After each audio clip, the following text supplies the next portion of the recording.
కొంచెం నీరసంగా ఉంటుంది, బ్లడ్ తక్కువగా ఉంది అని అంటే ఫస్ట్ డాక్టర్లు సజెస్ట్ చేసేది ఆకుకూరలు బాగా తినండి. అలాంటి ఆకుకూరని మనం శనివారం తినకూడదు, శనివారం కొనకూడదు అని అవమానిస్తాం. అంటే మనకు అవసరమైనప్పుడేమో నెత్తిన పెట్టుకుంటాము, అవసరం లేనప్పుడేమో ఈరోజు కొనకూడదు, తినకూడదు అని అనుకుంటాము.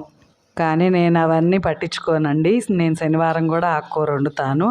ఇదిగోండి ఆకుకూరని సన్నగా కట్ చేసుకొని కడిగి బాగా ఉల్లిపాయ పచ్చిమిరకాయ వేగాక ఆకు కూడా వేసి మగ్గనిచ్చాక కొంచెం ఉప్పు కారం పసుపు వేసి నూగులు అవిసె గింజల పొడి నేను ఎప్పుడు మిక్సీ చేసి పెట్టుకుంటానండి. ఆ పొడి కొంచెం వేసి కలుపుకుంటే కూర భలే టేస్ట్గా ఉంటుంది.